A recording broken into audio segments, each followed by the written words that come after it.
कर्नाटका का सबसे बड़ा एयरपोर्ट बेंगलुरु का केम्पेगौड़ा इंटरनेशनल एयरपोर्ट है। ये देश का थर्ड बिजिएस्ट भी है दिल्ली और मुंबई एयरपोर्ट्स के बाद। इसका एक नया टर्मिनल T2 खुला है पिछले साल 5,000 करोड़ रुपए में। पूरा एयरपोर्ट 4,000 एकड़ में फैला हुआ है और 3.2 करोड़ पैसेंजर्स को हैंडल करता है एक साल में। लेकिन इसकी एक कंप्लेंट आती रहती है कि ये सिटी से 40 किलोमीटर बाहर बना है, जहाँ पहुंचने में लोगों को 1-1.5 घंटा लग जाता है। तो एयरपोर्ट्स अथॉरिटी ने ऐसा क्यों किया? क्या इसे शहर के अंदर या थोड़ा और पास नहीं बनाया जा सकता था? इसके बारे में जानने के लिए हमें कुछ साल पीछे जाना पड़ेगा, जब बेंगलुरु का पहला एयरपोर्ट बना था HAL। 1939 में वर्ल्ड वॉर 2 के समय एक इंडियन बिजनेसमैन वॉलचंद हीराचंद ने सोचा कि इंडिया में भी प्लेन्स बनाने और रिपेयर करने का काम शुरू होना चाहिए। उस वक्त देश में ऐसी कोई एयरक्राफ्ट इंडस्ट्री मौजूद नहीं थी। एक अमेरिकन बिजनेसमैन विलियम पॉली के साथ मिलकर उन्होंने ब्रिटिश वॉर कैबिनेट से फैक्ट्री लगाने की परमिशन मांगी। तब मैसूर के राजा ने भी बेंगलोर में एक एयरफील्ड बनाने के लिए 200 एकड़ की जमीन ऑफर की। मैसूर उस वक्त एक प्रिंसली स्टेट होती थी जो ब्रिटिश राज के अंडर एक ऑटोनोमस एंटिटी की तरह काम करती थी। बेंगलोर तब उन्हीं के अंदर आता था। सरकार के सपोर्ट से 1940 में हीराचंद और उनके कोलीग्स ने एक कंपनी बनाई, हिंदुस्तान एयरक्राफ्ट लिमिटेड नाम से।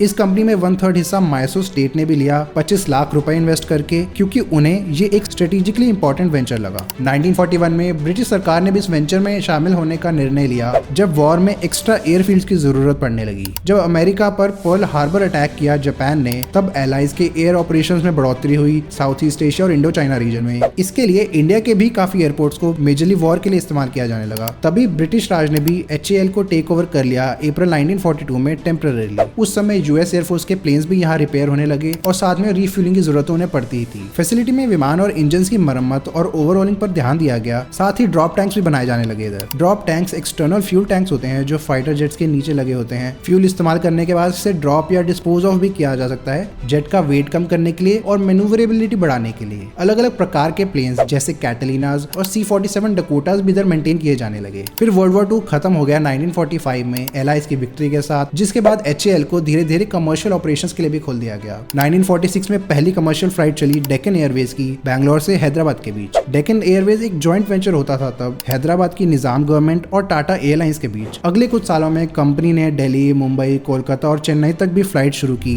इंडिपेंडेंस और हैदराबाद के लिबरेशन के बाद डेक्कन एयरवेज इंडियन गवर्नमेंट ने ले ली और उसे नेशनलाइज कर दिया 1953 में। इसको Airways India, Bharat Airways, Himalayan aviation, Kalinga airlines, Indian national Airways और एयर सर्विसेज ऑफ इंडिया जैसी एयरलाइंस के साथ मर्ज कर दिया गया और इंडियन एयरलाइंस बना दी गई। इंडियन एयरलाइंस के आने के बाद HAL से फ्लाइट एक्टिविटी काफी बढ़ गई। 1963 तक बॉम्बे, दिल्ली, हैदराबाद, मद्रास, कोयम्बटूर और कोचीन जैसी सिटीज को भी HAL से कनेक्ट कर दिया गया। तब दिन में सिर्फ 5 अराइवल्स और 5 डिपार्चर्स देखने को मिलते थे एयरपोर्ट से, सुबह 7:30 बजे से शाम के 6 बजे तक। ज्यादातर फ्लाइट्स में फोकर F-27 एयरक्राफ्ट का इस्तेमाल होता था, जो लगभग 32 पैसेंजर्स को कैरी करता था। वैसे तो ये एयरपोर्ट इंडिपेंडेंस से ही एयरफोर्स के पास रहा है, लेकिन डिफेंस डिपार्टमेंट ने कमर्शियल फ्लाइट्स को ऑपरेट करने की परमिशन दी हुई है। कैरावेल जैसे जेट प्लेन्स के आने से 1960s में फ्लाइट्स और पैसेंजर्स में बढ़ोतरी देखने को मिली। इसकी वजह से एयरपोर्ट में स्पेस की शॉर्टेज हो गई। दूसरा इशू आया एप्रन पर, जब नए एयरक्राफ्ट के साइज इतने बड़े हो गए कि पार्किंग करने की जगह कम पड़ गई। 1981 में HAL ने 5,50,000 से ज्यादा पैसेंजर्स को सर्व किया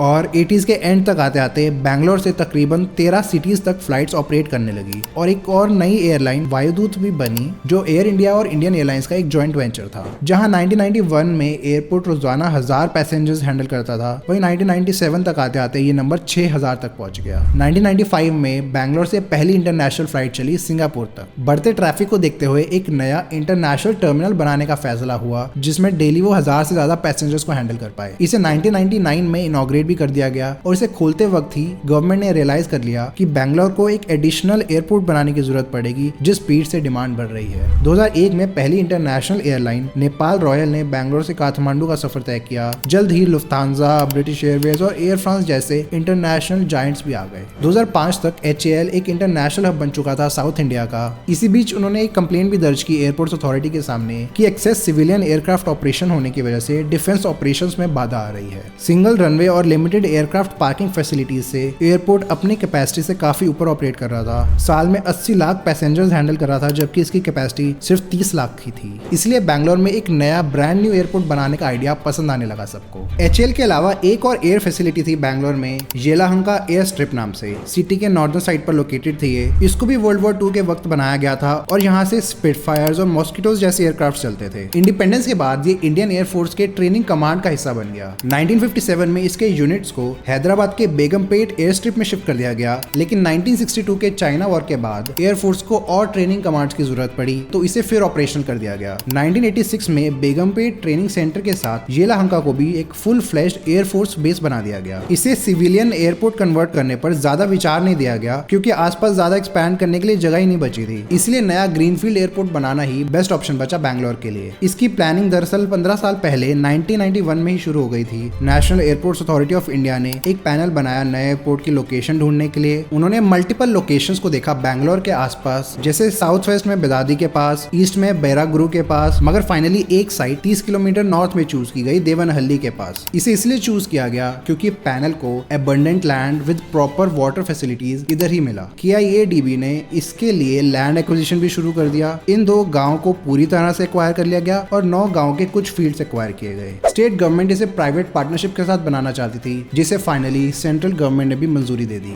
1995 में एयरपोर्ट्स अथॉरिटी ऑफ इंडिया ने कुछ प्राइवेट कंपनीज को इनवाइट किया। टाटा ग्रुप, रेथियन और चांगी एयरपोर्ट के साथ MOU साइन किया गवर्नमेंट ने और एयरपोर्ट डिजाइन करने को कहा। डिलेज और कई डिसएग्रीमेंट्स की वजह से ये डील फाइनली कैंसिल हो गई और कंपनीज ने पुल आउट कर लिया 1998 में। अगले साल 1999 में एयरपोर्ट्स अथॉरिटी ऑफ इंडिया और KSIIDC ने एक और MOU साइन किया, जिसमें अथॉरिटी और KSIIDC के पास 26% स्टेक होगा एयरपोर्ट पर और 74% प्राइवेट कंपनीज के पास। इस जॉइंट वेंचर को नाम दिया गया Bangalore international airport limited, BIAL। इसी के पास एयरपोर्ट बनाने और ऑपरेट करने की जिम्मेदारी सौंपी गई और ये तीसरा प्राइवेटली ओन्ड एयरपोर्ट बन गया इंडिया में, हैदराबाद और कोची के बाद। कंस्ट्रक्शन को 2002 में शुरू होना था, लेकिन प्रोजेक्ट एक बार फिर डिले हो गया जब BIAL ने HAL को सिविलियन ऑपरेशंस बंद करने की कंडीशन रखी। एयरपोर्ट अथॉरिटी का रूल ये कहता है कि 2 एयरपोर्ट्स के बीच एटलीस्ट 150 किलोमीटर का डिस्टेंस होना चाहिए, मगर HAL और नए एयरपोर्ट में सिर्फ 30 किलोमीटर का डिस्टेंस था। BIAL अपना एयर ट्रैफिक शेयर नहीं करना चाहता था उनके साथ। HAL ने इसे एक्सेप्ट कर लिया फाइनली 2005 में, फिर कंस्ट्रक्शन शुरू हो पाई। तब से अब तक सिर्फ प्राइवेट चार्टर फ्लाइट्स और एयरफोर्स के फाइटर जेट्स ही चलते हैं इधर। साल में लगभग 1000 फ्लाइट मूवमेंट्स हो जाती हैं इधर से। इतने डिलेज के बाद जो डिजाइन किया गया था पहले एयरपोर्ट, उसकी कैपेसिटी कम पड़ गई, इसीलिए उसे एक्सपैंड कर दिया गया 50 लाख से 1.1 करोड़ पैसेंजर्स पर ईयर तक। जब तक वो कंस्ट्रक्शन चल रही थी उन्हें नया अप्रूवल भी मिल गया। कुल मिलाकर 3780 एकड़ लैंड एक्वायर किया और बनाने के लिए 1900 करोड़ रुपए लगे। एक 4 किलोमीटर लंबा रनवे और 42 एयरक्राफ्ट स्टैंड्स वाला एप्रन डिजाइन किया गया। 32 महीनों में कंस्ट्रक्शन पूरी हुई और मई 2008 में इसे फाइनली खोल दिया गया। पहली फ्लाइट मुंबई से आने वाली एयर इंडिया 609 थी, जो बेंगलुरु से होते हुए सिंगापुर जा रही थी। एयरपोर्ट खुल गया और स्पीड से ग्रोथ भी देखने को मिली। लेट 2000s में IT सेक्टर के डेवलप होने से सिटी की पॉपुलेशन बूम कर गई, जिससे एयर ट्रैफिक भी काफी बढ़ा। IT इंडस्ट्री 25 साल से ग्रो हो रही थी पर ईयर, इसलिए BIAL को एक्सपैंड करने का निर्णय लिया गया। एक्सपेंशन के पहले फेज पर काम जून 2011 में शुरू हुआ और दिसंबर 2013 में ये बनकर तैयार था। इसी एयरपोर्ट के कुछ पुराने हिस्सों को डिमोलिश करके नए स्ट्रक्चर्स खड़े किए गए, जिसमें टर्मिनल 1A भी शामिल था। इसी दौरान इसका नाम भी चेंज कर दिया गया बैंगलोर एयरपोर्ट से केम्पेगौड़ा इंटरनेशनल एयरपोर्ट। इस 150 करोड़ के प्रोजेक्ट ने पैसेंजर टर्मिनल का साइज डबल कर दिया 1.5 लाख स्क्वायर मीटर्स तक। इसकी कैपेसिटी बढ़कर हो गई 2.5 करोड़ पैसेंजर्स पर ईयर, जो पहले 1 करोड़ थी। किंगफिशर एयरलाइंस तब देश की one of the biggest airlines थी, जिसका हब बैंगलोर एयरपोर्ट था। उसके कोलैप्स के बाद अक्टूबर 2012 में दूसरी एयरलाइंस ने गैप को फिल किया नई सर्विसेज इंट्रोड्यूस करके। इसके अलावा एयर पेगासस और एयर एशिया इंडिया ने भी अपने हब ऑपरेशंस को लॉन्च किया एयरपोर्ट में 2014 से। 2022 में क्वांटस और एमिरेट्स ने अपने इंटरनेशनल ऑपरेशन स्टार्ट किए ऑस्ट्रेलिया और UAE तक। एमिरेट्स अपने एयरबस A380 इस्तेमाल कर रही थी इसके लिए, जो कि वर्ल्ड के लार्जेस्ट पैसेंजर प्लेन्स हैं बैंगलोर और दुबई रूट में। एमिरेट्स की वजह से बैंगलोर में भी पहली बार एयरबस A380 आया। एयर इंडिया ने भी 2022 से डायरेक्ट सैन फ्रांसिस्को तक की फ्लाइट स्टार्ट की बोइंग 777 में। लेट 2010s में इसको और एक्सपैंड करने की जरूरत पड़ी, इसलिए एक नया टर्मिनल बनाना फाइनलाइज किया गया। इस एक्सपेंशन के अंतर्गत नया टर्मिनल T2 को 2 फेजेस में बनाया जा रहा है। एक नया रनवे भी बनाया गया है जो दूसरे वाले के पैरेलल में है और नए एप्रन एरियाज भी बनाए गए हैं। इसके अलावा अप्रोच रोड को भी थोड़ा अपग्रेड किया जा रहा है ज्यादा ट्रैफिक हैंडल करने के लिए। जब ये एक्सपेंशन पूरी तरह से कंप्लीट हो जाएगा तो केम्पेगौड़ा इंटरनेशनल एयरपोर्ट में टोटल पैसेंजर कैपेसिटी हो जाएगी 7 करोड़ पैसेंजर्स पर ईयर, दोनों T1 और T2 मिलाकर। इसके फर्स्ट फेज की कंस्ट्रक्शन लार्सन एंड टुब्रो ने की, जिसे नवंबर 2022 में इनॉग्रेट भी कर दिया गया। इसे बनाने में 5000 करोड़ रुपए लगे और 2.5 लाख स्क्वायर मीटर में फैला हुआ है ये टर्मिनल, जिसकी पैसेंजर कैपेसिटी है 2.5 करोड़ पैसेंजर्स पर ईयर। इसमें 95 चेक इन काउंटर्स हैं जेट ब्रिजेस गेट्स के साथ, जो बड़े प्लेन्स जैसे एयरबस A380 और बोइंग 7478 को अकोमोडेट कर सकते हैं। T2 खुलने के बाद पहली एयरलाइन जिसने यहाँ से ऑपरेट करना शुरू किया वो थी स्टार एयर और पहली इंटरनेशनल एयरलाइन थी साउदिया। इसके अलावा एयर इंडिया, विस्तारा और इंडिगो भी इधर से ऑपरेट करती हैं। एक यूनिक अचीवमेंट भी मिली थी T2 को जब यूनेस्को ने इसे दुनिया के सबसे खूबसूरत एयरपोर्ट्स में से एक माना। इसके आइकॉनिक गार्डन सिटी डिजाइन की वजह से काफी सुंदर डिजाइन किया गया है इसका। इसे बैंगलोर के आसपास मौजूद छोटी सिटीज से भी पैसेंजर्स इस्तेमाल करते हैं, जैसे होसूर, मैसूर, टुमकुर और वेलोर जैसे। T2 का फेज 2 भी अभी अंडर कंस्ट्रक्शन है, जिसमें एडिशनल 2 करोड़ पैसेंजर कैपेसिटी होगी। कंटिन्यूअस पॉपुलेशन और IT इंडस्ट्री में ग्रोथ देखने से ट्रैफिक लगातार बढ़ता जा रहा है, जिसने BIAL को आगे का मास्टर प्लान रिलीज करने पर मजबूर किया। इसमें आगे एक्सपेंशन की बात की गई है एयरपोर्ट की। इसके अकॉर्डिंग T1 को फिर से रिफर्बिश किया जाएगा, जिससे इसकी कैपेसिटी 2.5 करोड़ से बढ़कर हो जाएगी 3.5 करोड़ पैसेंजर्स। टर्मिनल 1 को पूरी तरह डोमेस्टिक बना दिया जाएगा और सारी इंटरनेशनल फ्लाइट्स T2 से उड़ेंगी। अर्ली 2030s में बढ़ते ट्रैफिक को देखते हुए एक नया टर्मिनल T3 भी प्लान होना शुरू हो चुका है। तीनों टर्मिनल्स के बीच एक ऑटोमेटेड पीपल मूवर भी बनाया जाएगा, जिसे ट्रांसफर करना सीमलेस हो जाएगा। ऑटोमेटेड पीपल मूवर दुनिया भर के मेजर एयरपोर्ट्स में मौजूद है और दिल्ली IGI में भी इसके बनाने के प्लान्स बन रहे हैं। ये यूजुअली एक मोनोरेल लाइन होती है जो टर्मिनल्स को अंदर से ज्वाइन करती है। ये अंडरग्राउंड भी हो सकती है लंदन हीथ्रो एयरपोर्ट जैसे, या एलिवेटेड भी हो सकती है न्यूयॉर्क सिटी JFK एयरपोर्ट जैसे। इस वक्त बेंगलुरु में टर्मिनल्स के बीच ट्रांसफर करने के लिए शटल बस प्रोवाइड की जाती है, जो हर 15-20 मिनट में चलती है। मगर जैसे जैसे पैसेंजर्स बढ़ रहे हैं, पीपल मूवर की जरूरत पड़ेगी। केम्पेगौड़ा एयरपोर्ट में 2022 से 2023 तक 35% का जंप आया है पैसेंजर ट्रैफिक में। एक्सपर्ट्स की माने तो 2030 तक 9 करोड़ पैसेंजर्स का आना जाना होगा इधर से, जो यहाँ की मैक्सिमम कैपेसिटी होगी सारे एक्सपेंशन होने के बाद। इसलिए BIAL और गवर्नमेंट ऑफ कर्नाटका ने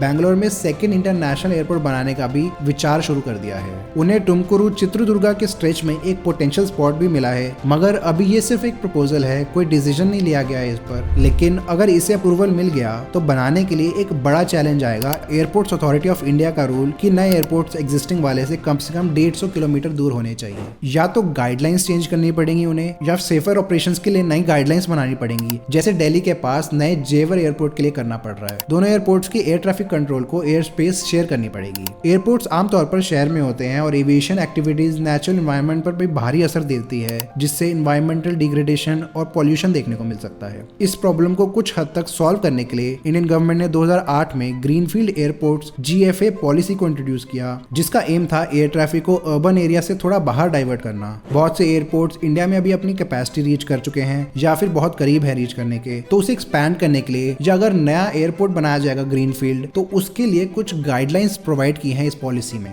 इसमें एयरपोर्ट्स को 2 स्टेज की मंजूरी लेनी पड़ेगी मिनिस्ट्री ऑफ सिविल एविएशन से, जो बाकी रिलेटेड अथॉरिटीज से स्टडी करवाकर एयरपोर्ट को जितना एनवायरमेंटली हो सके उतना बनाने की कोशिश करेगी। अभी देश में 21 ऑपरेशनल ग्रीनफील्ड एयरपोर्ट्स हैं पिछले 30 साल के, जिसमें से केम्पेगौड़ा एयरपोर्ट पहला था। बैंगलोर के अलावा मुंबई और दिल्ली में भी नए एयरपोर्ट्स बनाए जा रहे हैं, नवी मुंबई एयरपोर्ट और जेवर एयरपोर्ट। इनके ऊपर हमने डिटेल्ड वीडियोस बनाई हैं, उन्हें चेकआउट करने के लिए आई बटन पर क्लिक करें। इसके अलावा मुंबई और बैंगलोर के ट्रांजिट डिजिटल मैप्स पाने के लिए स्क्रीन पर दिए गए लिंक पर क्लिक करें। इससे आप चैनल को भी डायरेक्टली सपोर्ट कर पाएंगे। धन्यवाद।